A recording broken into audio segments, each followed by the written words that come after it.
Hey everybody. Yo. Hello. How's it going? Hey, All right. Ah, Sorry everyone, we're a little bit late. We started 7 minutes later today Filipino because time. we're old Filipino, and we're Filipino lame. time. Yeah, that's right. The truth is we're old, we're lame, and it took us like 20 minutes to figure out how to do this live session. So sorry guys for having you guys wait, but that's the reality of things, right? Yeah, no, thank you. So I think right now we have like 70 people in. That's pretty awesome. Um, Let me just, I kind of get started. We want to keep it short and sweet, nice and easy conversation. So, of course, Jerry from Wing Chun Club, hello. We'll just do a quick round of intros so everybody knows who's who. And maybe you could drop your Instagram handle, too, so you guys can see some of the content and what everyone's doing. So, Jerry Poon, Wing Chun Club, at Wing Chun Club, right? So, we make Wing Chun videos, right? So, I'll pass over to Mark. Yeah, my name is Mark Medeiros. I'm from JKD Combative Sciences. Instagram is MCMJKDCS 2015. All righty. Earl, Sabongkali. So we got Justin here, Earl here. We run the sabongkali program. You can find us at sabongkali on Instagram. TikTok, Awesome. Facebook, and Yeah, wherever. all of that. All of that's there. Yeah. Awesome. We see Wing Chun Brotherhood on here too. Hey, how's it going? A bunch of people are joining. So as you guys might know or may not know for the people tuning in, Wing Chun Club has been recently collaborating quite a bit with Sifu Mark and the Sabong Kali team.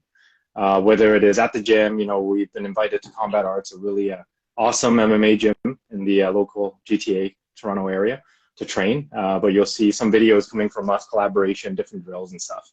The feedback I think has been pretty good, right, guys, in terms of what we're doing. Oh, for sure. Yeah, and I mean, at least I think we're having a good time doing it. That's what matters, right? It's some fun. of it's been education. It's definitely fun, right? I mean, we're getting to mess around with different timing, different distances, and ranges, and all that stuff. It's really cool. Yeah. Yeah, totally. It's So yeah. just thing like I've trained JKD with Mark for a while now, and JKD is great at combining different styles, right? But then it's nice to be able to focus on a particular art and then go to JKD and kind of use that technique, right? So Yep. Totally. That. Yeah, totally. I mean, we got pretty lucky with the schedule. We got a pretty dope setup, right, from the combat scheduling side. So we have our kind of Wing Chun, a little bit of a warm up, bit of the drills that we do. Weans into the Kali sessions, and then heads towards the JKD sessions, where again Sifu Mark wraps everything up and does a lot of cool integrations with the different arts together, and a lot of practical stuff as well. Exactly. Yeah, I'm surprised a lot of people want to wake up that early on a Saturday.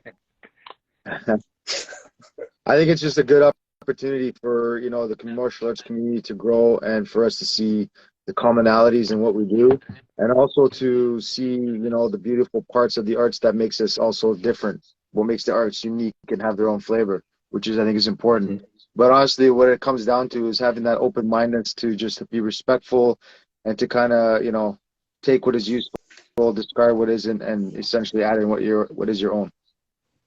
Totally, man. Totally. And that's a good point, man. And I think a lot has to do with the group as well, right? I mean, I have to say, meeting you guys has been blessing. You guys are all like-minded people. When we get together, it's only really about martial arts. You get your occasional dad jokes and, random stuff about, martial arts really is stuff, whether it's combat arts or combat sports or not, right? At combat arts. But, it's all about the people too. And I got to say, having a good community, a good team of people to train with matters the most, right? You could talk about everything and no one gets mad. Everyone's, good vibes before and afterwards, right? It's just really good. It takes a special type of person to be able to do, this kind of collaboration, Oh, yeah. Because you got a lot of people who could possibly say, I want to do this with other groups, but sometimes it doesn't work out. Right? You got to fit. It's got to fit on both sides. Yeah, for sure. That no ego, no politics, nothing, right? And again, that's what's good. But I think that's what brings us here today, right? We talked about collaborations, more collaborations, what we could do more to have more things together. Of course, the internet and Instagram makes it easy for us to share. But like a lot of people say, on Instagram that do create videos, it has to be an effective message, right? It has to be interesting for everybody, and right, and it has to be real. Like no one wants nonsense, you know. So of course, the Wing Chun Club style, like you guys, right? Very good vibes. I mean, we just make videos. Everyone here makes videos and tries to make things to share our art, share our passion for it, and include some tips. But really, today's session is just to really see if we could poll the people we do have on here, right? To see what you guys would like to see in terms of collaborations going forward. Hey Manish, how's it going? I think we have some pretty good traction with some of the collaborations again. But what would the audience like to see, right? And I mean, it's a bit of an open conversation for us too. If we have any ideas, we kind of wanted to get together on a live session to almost like have a war room, just to discuss, to see, what ideas we could pop up, right? And maybe get some live feedback if we're able to. And I think the best thing is to be able to make videos that people care about, right? So that'd be interesting. I see somebody mentioning self-defense. I think that's a great one. I think within the 3 arts that we all train, self-defense is first and foremost. For those who don't know me, I also have a background in teaching, helping teach self-defense and scenario training for law enforcement and armed guards. I'm actually having a session this Sunday at the arena in Toronto. The civilian session will be from 3 p.m. to 7 p.m. Make sure to check that out if you're interested. But I've recently been focusing a lot on self-defense. Just from watching the news and getting some more information, speaking with law enforcement, and just kind of understanding how these are attacks are growing, and finding out the kind of information what kind of attacks these are. I think that's something that's beneficial for everybody, and I think as a community, that's something that we could all share and be a part of. And giving the different flavors, I think, is beneficial as well. Yeah. Yes, it's about protecting 100%. For sure. And that's a good point. I mean, I don't know, again, how many people tuned in here are from the GTA or from the Toronto area, just as early as last week, right? We have a few group chats going on.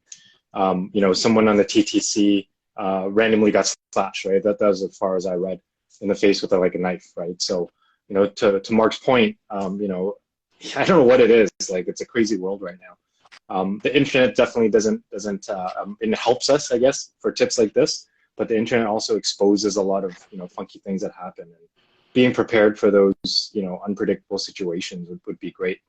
But on the note of self-defense, maybe that's kind of our first thing that we can bounce off of, right?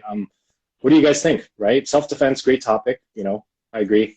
Sifu Mark says yes. I'm sure that I see the Sabong guys like nodding, saying this is a good idea. So where do you think we should start there?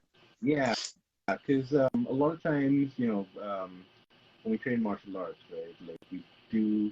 There's the martial part and there's the art part, right? And it's fun to do both.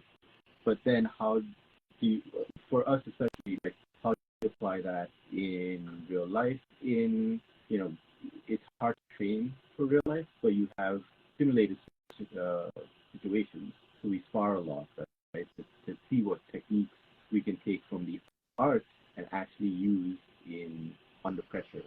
It makes a huge difference. Yeah. Yeah, totally.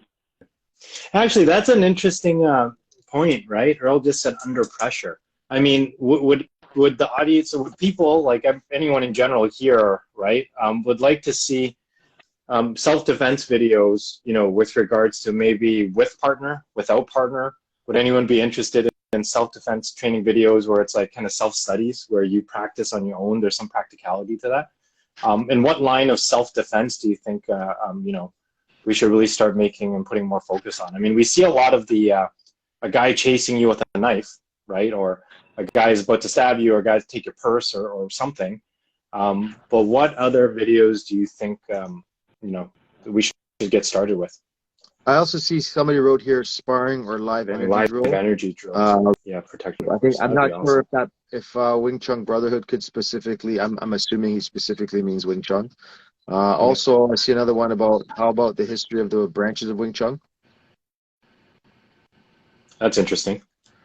That might be a bit too deep, to be honest. I mean, that's one of the things that at least I try to stay away from with Chris. Unfortunately, Chris couldn't make it today. He says hi. We try to stay away from different politics and stuff, right? And once you get into lineages, it might get a bit funky. But I think what Wing Chun Brother, or Adam, hello, sir. Adam is one of our awesome contributors and creators for the Wing Chun community. Gets a lot of people together. Actually, he inspired us to kind of develop Wing Chun Club at the beginning, right? Doing live meetups, but that might be an interesting one. It's sparring or live energy drills, right? Like applying a bit more pressure, maybe even for self-defense, right? How do we take a self-defense drill and just apply a bit more pressure and energy towards it? Well, I see here somebody saying they should always be set from getting jumped. And to be honest with you, that's some of the information that I've actually been shared with from law enforcement. Most attacks, they're not like somebody just starts talking shit and then puff out. That's more bravado stuff. That's more of street fighting. I think street fighting and self-defense are two separate things. But yeah, I think most of the time self-defense, you are caught off guard, you are attacked, you've been stalked, you've been marked already. I think, and that's the other realization too, is like most times when you get attacked, you're already dealing from a deficit, right? You've already been stunned, you've already been clocked, and so these are important things too, is how that composure, how to recover, and then I think that's really important. Yeah, that's a good. Yep. Can't see who wrote that, but that was a good advice. Yeah, let me jot that down here. I have a pen and paper down, guys. Sorry, I'm doing a bit old school. Like I said, we were paying a bit of the technology debt coming in here, so I don't want to risk it being any fancier with any iPads or technology at this point. I admit my age. Yeah. These classes do pressure-based self-defense. Yeah, so that's a good point. Pressure-based tests, right? Might be with sticks, might be with weapons. I mean, I'm a big fan of sticks and any type of weapons that I've been learning from the Sabong team. It's just been great. I feel a bit more confident. I mean, we work with our hands a lot. Again, a lot of the videos and a lot of sessions I see from Sifu Mark as well. But the minute someone is approaching me with a weapon or a stick, it's like a different game, a different fear comes in, right? Yeah, I think it would be an interesting to, have some know-how even on, to your point, right? It's not, to your point, it's not about having the one-on-one with the stick that does good. Like, what if there's more than one guy that jumps me with something, right? And again, that's what happened with TTC, right? I think it ended up being a 2-on-1 or 3-on-1, a random attack that happened. Ended up a slash in the face, but would be interesting too, right? Most times, right, you can't train for like fancy situations, right? You just train reps to be able to get, Mark's favorite phrase is like gross motor movements, right? That's what you're training for. You're training to get that quick block in, that quick strike in, to get out of the situation. Yeah. Unless you're really brave enough to stand there and fight, which I think is dumb, in a street situation. You want to be able to protect yourself, protect your loved ones, and get out of the situation as fast as you can. Right? So that's where your pressure testing comes in. You're drilling to get to the point where it becomes automatic. Again, these aren't movies, right? The perfect technique's not going to happen. But the technique that gets you out of there alive, and that's what you got to train for. So maybe that's the thought, right? Maybe the interest might be videos, short videos, or drills with regards to how we can condition in and out just to be out of there, right? I think maybe the idea of threat intelligence tutorials may not be suitable for what we're trying to do. That might be like a seminar worthy, like visit Sifu Mark as an example. We'll check out the seminar, really digest and get that intel. That's important, right? How to think, but maybe just quick in and out drills, right? Might be of interest, right? And it might satisfy the pressure-based self-defense type of aspect as well, right? Again, I'm terrified whenever you guys pick up a stick, right? Like, it's not easy to have a okay response to someone swinging something that's like a foot longer than their arms at you. So definitely, I think would be interesting. And it doesn't have to maybe switch gears a bit, right? It doesn't necessarily have to be a stick. Yep. Sorry, there was a bit of an echo. Yeah, it doesn't necessarily need to be a stick. Like the movements and the angles of the stick are very important, but it's like those movements can be translated to a lot of things. Like a most common weapon that's used in the household, believe it or not, is a hammer. And how would I use that hammer with those same angles, right? And like even the curving of the back of the hammer, you have some reference to like Pakal training. So it could be a lot of things. Could be an umbrella, it could be a cane, it could be a kubaton, right? So these movements are like I've learned a lot from Justin and the guys who were there prior from Justin, like Dave and Renee and Tyler, these guys, like it's always had a level. It's always given me like a dynamic to think about, because the thing is this, like now you have to, even if first of all, you try to avoid the encounter. That's the first thing. But the thing is this, you always have to assume somebody has a weapon, because you Yeah, that's don't true. know, because you don't know, right? It's true. And especially when you get into range, like Wing Chun, close quarter. Like I myself, somebody flashed a knife at me when I was in an elevator, and that was scary because like shit, I can't get out. So I had to play cool, and I had to just chill, and I had to wait till the door opened. But like sometimes the knife doesn't just get pulled from the bad guy. Sometimes the knife gets pulled from the person who's being attacked, and like that, they need to take it out. But the thing is too, is like you don't just pull out a knife, because now all you're doing is adding a dynamic to the situation that you're not prepared for. So how do I Yeah. use my tool? If you're going to carry the tool, first of all, I don't suggest pulling a knife, because it can make things worse. But there are scenarios for everything, right? But it's just like, why would you even do that if you don't have the training? And it doesn't, Yep, like I for said, sure. doesn't even necessarily have to be a knife. It could be like a tactical flashlight or whatever it is. The point is like understanding how to use body mechanic, and learning how to be effective with your striking is important, because if you're ever forced to defend yourself or to do anything, you have to know how to use your basic tools. Yeah, yeah, and that's it. I think. I mean, that's where again, I think it's important, right? The threat intelligence, the self-defense intelligence is equally important as drills and martial arts and katas and sparring, right? I mean, I think with regards to self-defense in relation to that type of combat versus like being in the military versus a combat sport, it's a very different type of pressure testing. Where I think self-defense, you could only drill so much, but having sessions like this with conversations with, people like you, right, Sifu Mark, and with like sabongkali that understand certain threat intel, again, advantageous. But the question is, how can we capture that? I mean, again, us being the objective of trying to, be good people, right? Just share useful information, or we think it's useful, non-nonsense, no magic, right? Practical self-defense, practical drills, practical fitness. So for that kind of objective, maybe we should have more sessions like this, or have snippets of threat intel that we could share with the community, right? And you brought up a few like awesome points, right?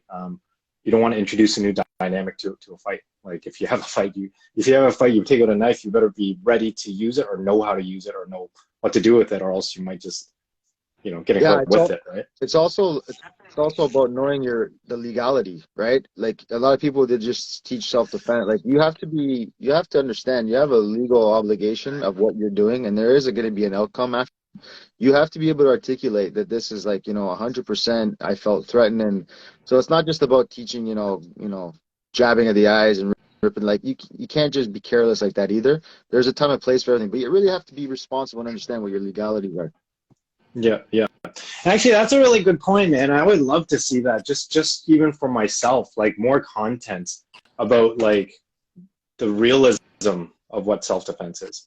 You know what I mean? I remember seeing like a quick 10-second video of Jocko Wilkins, that Navy SEAL Supreme Superhuman BJJ coach. That guy, he was talking about different levels of self-defense, right? If something were to square up with you, someone would fight you, you would just walk away. It would be silly for you to, if the person's bigger, and if the person is smaller than you, yeah. That's the smartest thing to do, honestly, is walk away. And like, it's easier for us to say this now because we're older, we've gone through that. But somebody who's watching, who's like in their 20s and stuff like that, they're full of piss and vinegar. I've been there too, but I'll tell you something, man. Like, I've been in some scary situations, and like, I'll share one. I won't go into great detail if you guys are cool with me sharing. But one time, I got into a group of friends of mine. We were out playing pool and jits. And my buddy, God rest his soul, Ryan, he's passed on now. He had a really powerful shot. So every time he hit the ball, it fly over to the next guy's table, right? And these guys, because you're young and stupid, everything, you want to fight over anything and everything, right? So when we started fighting, they wanted to fight. So we went outside. There was a few more of them than we were. But I saw some of my nephew's friends, and they're like, "Oh, we'll help you out."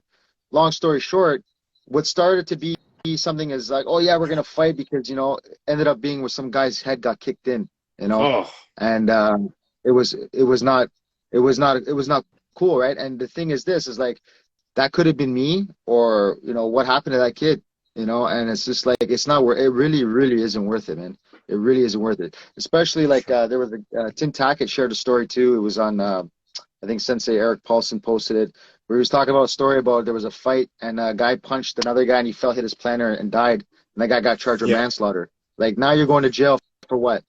For what? You know what I mean? Yeah. If you want to fight, get paid for it. Yeah. And all good points, and I think all good information to share. I think, and I mean, you guys all know, man, this is where sometimes Instagram and social media kills me. It's like you post a video of a drill, and then the first 5 comments is, hey, that won't work in XYZ. Hey, what are you gonna do if someone pulls out a gun? But you most people lose the objective of a martial art, right? Like, practicing martial arts enables you to kind of, have self-awareness. You know who you are, you know what you do, what you're capable of, and actually try to prevent a fight, try to be more peaceful. That's kind of the idea of it, right? If you're capable and confident and knowing of what you can do and can defend yourself, there's no need for you to go and be aggressive and cause any type of issues with other people, right? And even the idea of mixed martial arts and combat sports, to the point, is people do it because they get paid. You know what I mean? And then that's a big part of it. And I think having more awareness of what martial arts should be rather than what people fantasize for it to be would also be interesting, right? And maybe that might be the bit of, these are the reasons why you should practice martial art and not get into a fight. What if you go to jail? What if you get sued? What if? It's also about having like a communication and a plan with the person you're with. Like my wife knows, like, if I give her certain cues or certain signals, like it's time to go. We went out to a UFC one time, and I invited a buddy of mine I hadn't seen in a long time. His name's Jay. Nice guy, but he's troubled, right? And he had these guys that, they're just rowdy people, right? So I wasn't expecting him to show up with these people. And he came out, and I saw the crowd of people that he came with. They're already half marinated. You know what I mean? So as soon as I seen that, I got to pay attention right away. That's a flag. So I'm watching them now. They're sitting at our table, and now the drinks start to flow, and I'm watching. And what I'm paying attention is, here's my self-defense, guys. What I'm paying attention to is how much beer or how much drinks are they ordering? How are they acting? And as soon as I start to hear the level of their volume go up, and the more rowdy they go, for me, I'm just going to avoid that whole situation. So all I say is, and here's the thing, like, though, when people are rowdy like that, and then you say, oh, I'm going to go, they kind of, sometimes that could be a trigger. Oh, what? We're not good enough for you? Why? Why are you leaving? Why are you being like that? So kind of to avoid that stuff, what I did was I look at my wife, I touch her under the table, I grab her leg, I look at her, I say, I'm going to go to the bathroom, I'll be right back. I go to the bathroom, and I just text her, hey, listen, these guys are rowdy. I've seen this shit before. I don't want to be here when shit starts, especially that you're with me. When I come back, you're going to say you got a message from the mom. The kids are not feeling well. We got to go. Yeah. I come back from the bathroom. My wife knows what's up. We're out. Sure enough, as soon as we left, my buddy told me that they ended up getting into shit, and there was problems and blah, blah, blah, blah, blah. And we avoided the whole thing. And they didn't even know. And that's how you got to play cool like that, right? Yeah, and it is true, right? If you could be preventative, do it. I think getting into a fight, getting into that situation is the last mile, right? You never want to be confronted with a scenario where you have to justify why you got into a fight or end up in a hospital, or both, right? You're in a hospital and the guy you got into is in a hospital, right? Never a good situation to be in if it's unnecessary conflict. So guys, I mean, we're getting a lot of feedback. Sorry, I'm going through these messages, man. It's kind of hard to keep up, but we definitely have self-defense as a very good topic. Jem from Combat also commented the legality might be interesting, and I think so too, right? I met up with Justin and Earl last week, and we started playing around with stuff, right? Collaborating between Kali hand drills, Wing Chun hand drills. What would it look like if a weapon got involved as a part of the hand drill? Is there any interest out there to see more collaborations between the 3 practices, Wing Chun, JKD, and Kali, right? With regards to drills, of course, right? Anything practical we could do, or even the idea of sparring. I know Sifu Mark mentioned, hey, might be interesting for us to find more traditional styles of, Wing Chun or JKD or whichever martial art, and see how we can only use those techniques to apply certain moves, right? Just throwing that out there. Again, using the time we have here to maybe brainstorm a bit more. We got it. We got it. I think we got a yes for that. Oh, you got a double there. Okay, great. Win. So I'll add a checkbox to that one. So collaboration drills, blending of the different styles. Let's call it like that.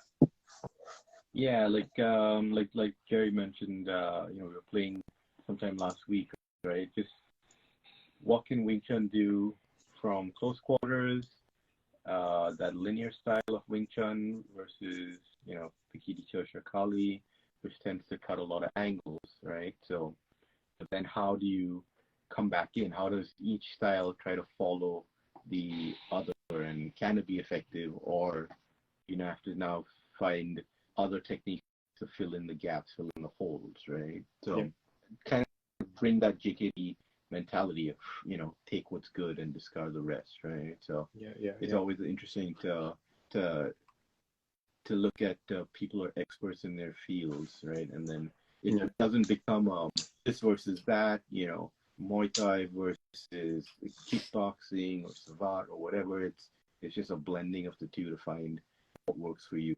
Yeah. I can say from our playing around with last time, like as comfortable as I am with things like Chi Sao, the minute you take a dagger out, a stick out, it's like you don't know what to do. You start fumbling, right? So even from a fitness and mobility level, it was interesting for me just to learn different moves in a common movement, right? Like Chi Sao, adding more stuff. So definitely fun. You start to see that movements that you've trained and techniques that you've used a lot can start to apply. It's just now trying to figure out how to apply them effectively or in the best way. I personally, for sure, I personally think the people here will benefit from seeing like Chi Sao used in self-defense with respect to people grabbing onto clothing. I think Chi Sao is a great generator in matrix, and I like using that for then translating it into the Thai clinch. Like I like to practice, the sensitivity I've learned from Chi Sao, even though I haven't really Chi Sao since COVID, because a lot of my Wing Chun friends are a little bit farther away, and they just, COVID kind of ruined that. But seeing how the Wing Chun is applied, especially like with clothing, right? Grabbing clothing, I think like even aspects of jiu-jitsu and judo with the gi and lapel grabs and stuff like that. I think that kind of because you think in self-defense and close quarter, people are going to grab, right? People are going to grab, and, for sure. and these are now levers of sensitivity, and I think that would be a good way to see that applied. Yeah, that'd be interesting, actually, and very interesting to document too. I mean, finding a way. I think, I love that. I love grappling. I mean, the idea of grappling, practicing grappling, and for the little time that I did do any type of jiu-jitsu, the Wing Chun, the Chi Sao aspect was a very meaningful, right? The staying sticky aspect is very transferable for a lot of different martial arts. And the big part that I had to really get used to was more of the concept of using my lower body differently on my back. But nonetheless, I think very interesting way to introduce Chi Sao to different type of self-defense, right? And using the strategy as well of the center line. So yeah, let's throw that in. Maybe we could find a way. Yep. I see here somebody wrote arms art _ design wrote the bridge. I'm assuming he means bridging the gap. That's one of the things that I think is pretty cool, is how to bridge the gap from kickboxing into trapping range. That's one of like the basic fundamentals in JKD. I think that would be cool to kind of have that from the outside in, even bridging with the weapon and getting into close quarter. I know Justin shows a lot of that stuff. You just showed that some locks and stuff in his last class. I think that's a good, because the thing is that too, right? People who want to engage, they don't necessarily know how to enter, right? They might be good on the outside, and then if you're good on the inside, but you're not able to enter, you're gonna just be caught. So that transition, I think that'd be a good topic for us to cover. I think so too. I think we actually might have inadvertently volunteered you for that last time we met without you, Mark. So sorry. We already penciled in where we're like, I think we already kind of guessed you'd be really good at that. We're like, okay, we need to see some work to show us that ASAP. So yeah, adding that to the list and putting the official checkbox there for that. Yeah. But guys, so time is up. I think we might want to cut it here just to kind of keep it a bit more effective. If you guys want to see more of these, I think we're going to plan to do more of these live sessions, really just to poll, you know, since you guys all follow us, right, poll the channel to see what you guys want to see, right? You know, it's funny for us to share just our drills that we practice and we find value in it. But I think everyone's objective here is to really be able to share our practice for you guys. So one, you know, so everyone has something better to practice, open up each other's mind. And I think with the more knowledge we could share with everybody with what we think is important for martial arts, personally, I feel like there's be a lot less hate in this world, and people are just going to be confident people because they're going to be, you know, more self-aware of their own abilities. Hey, thank you. I appreciate everyone's support. But before we drop, I just wanted to poke you, Mark, Sifu Mark, to see, can you give us your details again on your live seminar coming up? And do you know if you will be potentially running a live session during the civilian session? So, no, we can't run a live because it's a closed door session for law enforcement and armed guards. I have to check, but I might be able to do it for the civilian one later in the day. But it's on February 19th, I believe that's a Sunday. The civilian one is supposed to be from 3 p.m. to 7 p.m. If you guys head to my social, my Instagram, there should be a flyer on there. If not, I'll post that right after I get off this. But the focus is going to be for knife defense. So I will be leading that this Sunday. But they also will have other sessions that will focus on certain things. If you're an armed guard, if you're in law enforcement or any type of security, and you're interested, let me know. I definitely can hook you up with that. But they have guys like Ryan Lawler, who's from Kingston. He's one of like the top guys here. He's under the Chad Lyman is it CQC? If I'm saying that wrong, I'll have to correct it. But anyway, I got guys like Archie Lewis coming to help with striking. We got some jiu-jitsu experts coming in that. But it's just really good information, and you know, hopefully it's information that can save someone's life or help them save a loved one, right? So I will post that after this, but thank you for plugging that. That's on the 19th. Civilians are 3 to 7. Awesome. So very important, guys. You know, and if you guys don't follow sabongkali or follow MCM JKD CS 2015, I got it. Please give it a follow. Give it a follow. You'll get a lot of great content, you know, self-defense tip, weapon defense tips, just general fitness and just good stuff, right? You know, the more martial arts everybody knows, I think I really, really believe people would just be a lot cooler and a lot less aggressive and a bit more peaceful, right? So check out their pages. We'll post this video and also add their profiles to this description there. So thank you for everyone tuning in and checking us out. And we'll let you guys know when we have another session. Cheers, guys. All right.